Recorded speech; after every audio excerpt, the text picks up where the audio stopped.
Alrighty, making a new video. This one's for video is for one particular person, but I think it'd be cool to just share in general.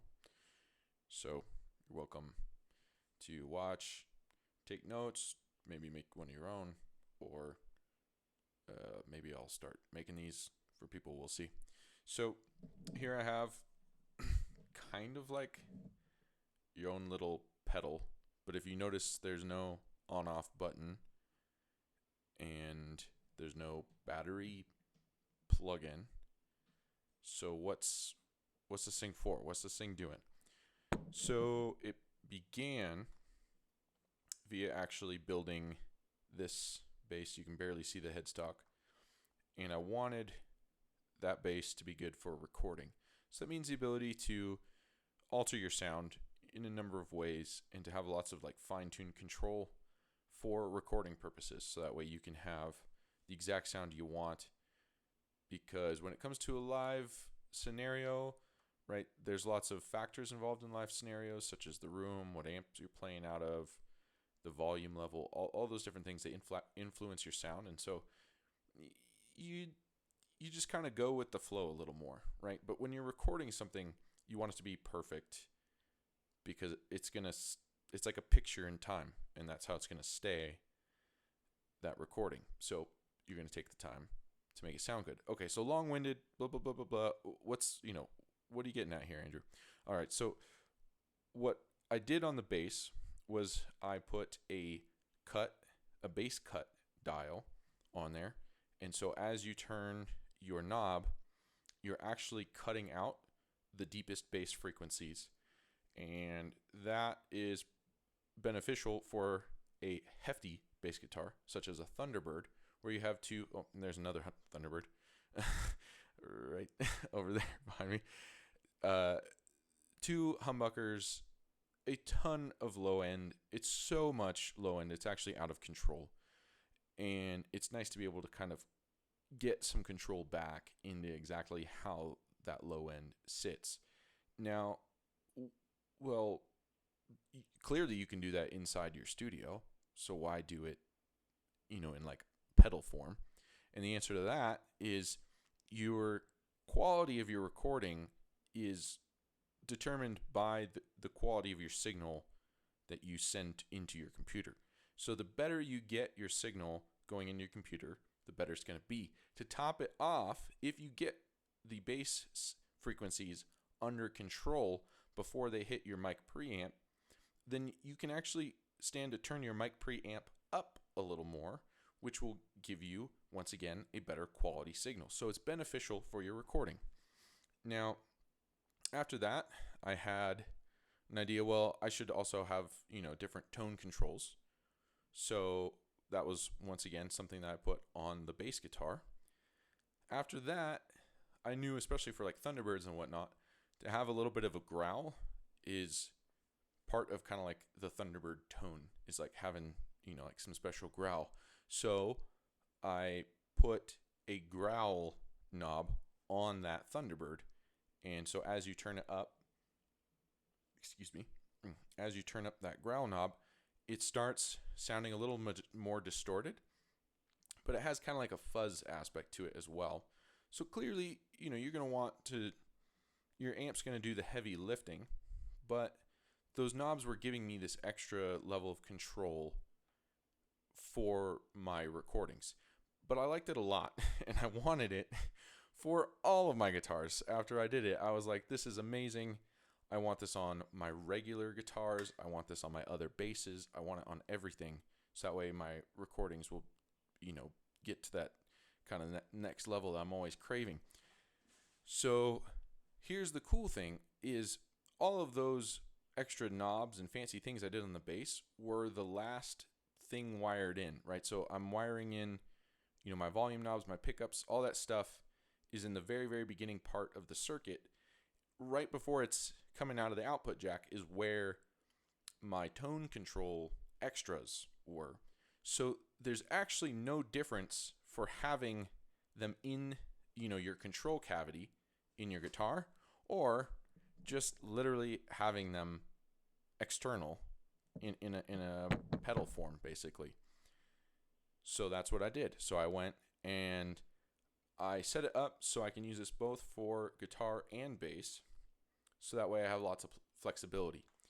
So maybe before I do some sound demos, let's talk about, what we're doing and kind of the basics of the circuit. So here we have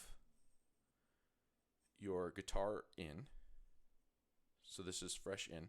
The circuit's going to immediately drop down into your bass cut control. So as you turn this up, you will cut more and more of your bass.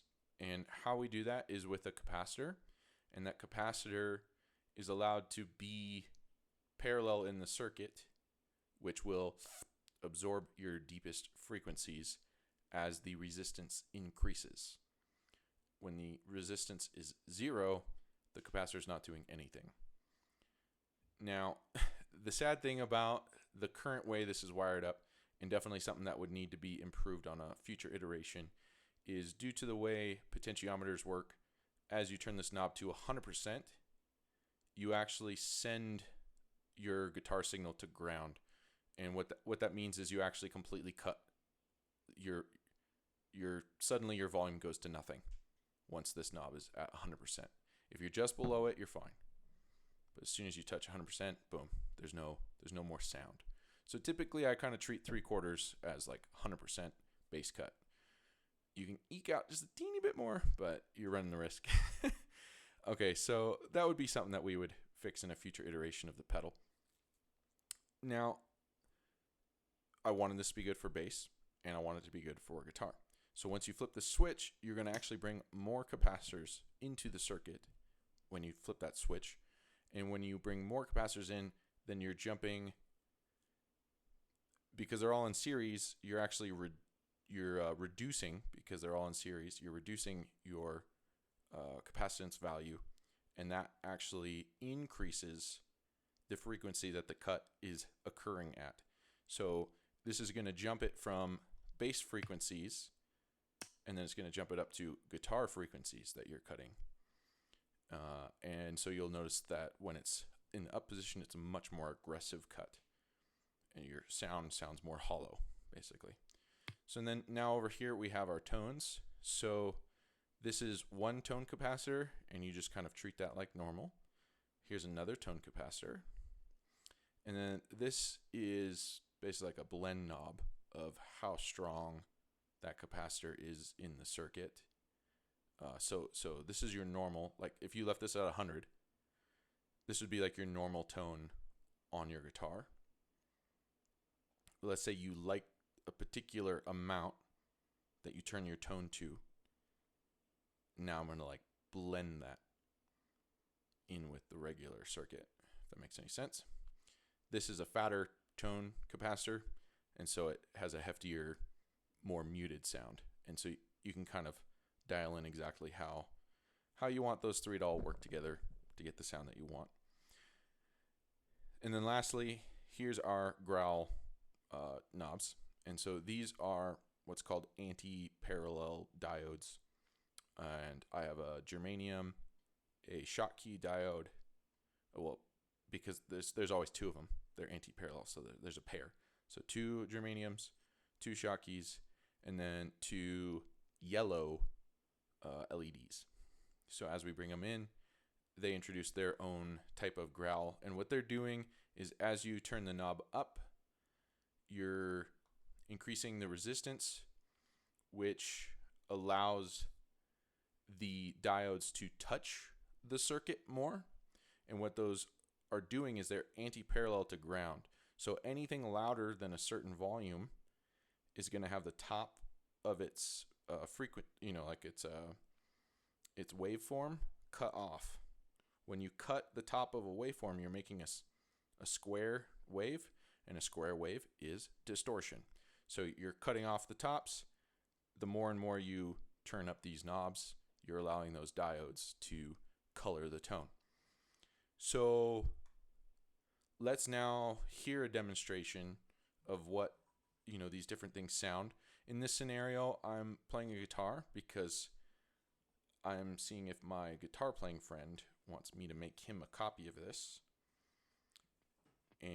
But obviously this does the same thing for a bass guitar. So we'll start first with and without the bass cut, but we're going to set it on the guitar setting since I have a guitar in my hands. And so first let's set up, so everything is off. Nothing is touching the circuit. Everything is off. And let's go ahead and go to a clean guitar sound so we can kind of hear what things sound like in a clean way.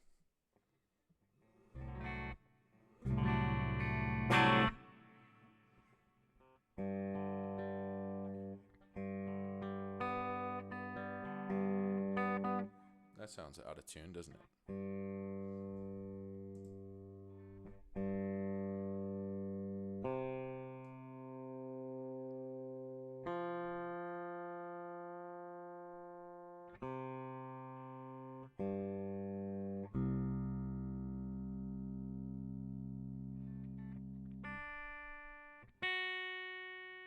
A little bit of body heat goes a long way with this guitar because I had just tuned it before I started and it already needed a new tuning. All right, so we'll do that again. Play a chord here. And I apologize, I'm still getting used to the 7 strings.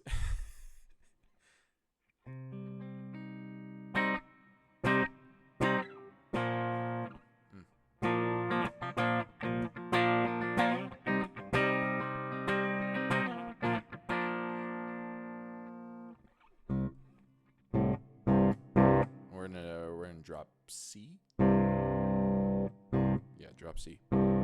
So that's untouched. So now let's go ahead, let's turn on the bass cut and let's go just straight cut right to the chase, maximum. So I'm at the 3/4 setting. So there's a teensy bit more I could get out of it, but I'm not gonna run the risk of completely cutting the signal. Turn it back off.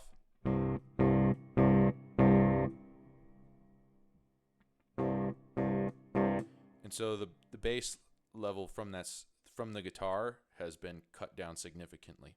Now the cool thing is, let's say you just have kind of like a muddy guitar and you just want to clean up the signal just a little bit, is you can just bring this in a tiny bit, or even switch it to bass frequency mode and maybe just turn bass frequency mode to the max. And the difference now should be very subtle with and without the bass control in there. And then we'll see once we run it through an amp simulator how that can kind of help the low end of the guitar out. Okay, so we'll go ahead and turn that off. Now we'll go to the tone controls. So we'll turn it to maximum blend, right? So I have this type of tone.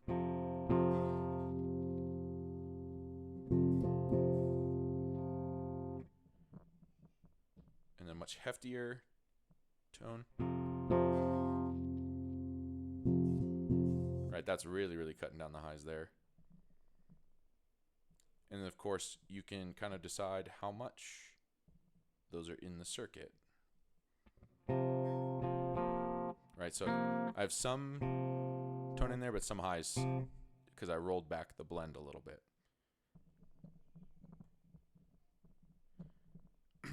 Now let's take a look at the diodes, right? That's probably the more interesting thing for a guitar player.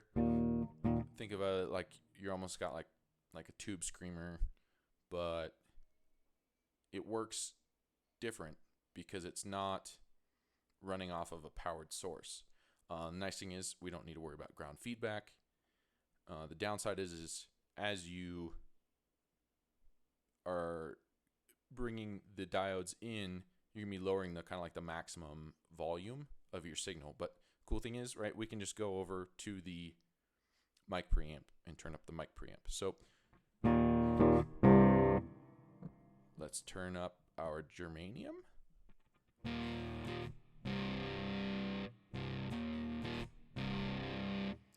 Germanium is described, at least if you like read it on the internet, it's a warmer,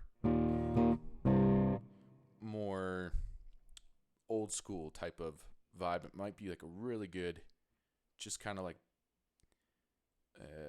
just kiss the tone, maybe right there. You know, you don't need to go to the max. Just kind of kiss the tone. as you send it into the computer, right? Because you're going to be doing a lot more work with it, but it gives you a little more color, a little something to play with. Now we have the shot keys. We'll just kind of kiss the tone there. Maybe a smidge harsher. Yeah, smidge harsher on those. And then the LEDs, to be honest, I'm a little disappointed with these. These kind of barely kiss even at max level, they barely kiss the signal. But they are very harsh if you get them going. They almost sound like something's broken. So very, very powerful. Maybe a future iteration I'll find a better set of diodes than the ones I picked just for this particular pedal. Okay, so let's find an amp now.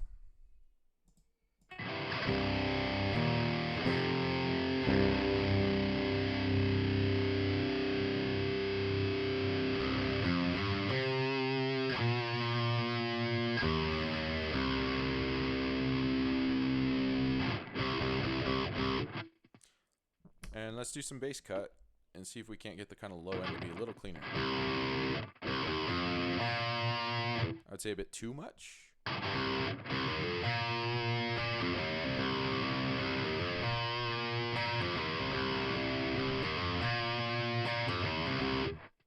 No bass cut.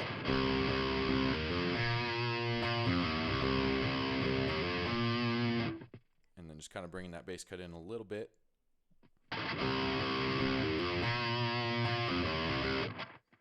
So subtle, right? A little bit subtle. And then let's color it with the shot key. Just a little bit.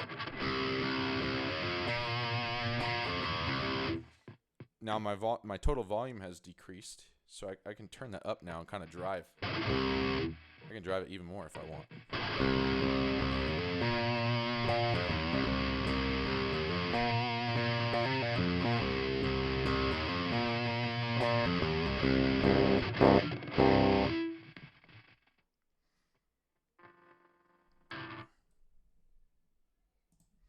So anyways, that's a little demonstration of what this can do. This can be very useful if you're trying to do chuggy guitar recording.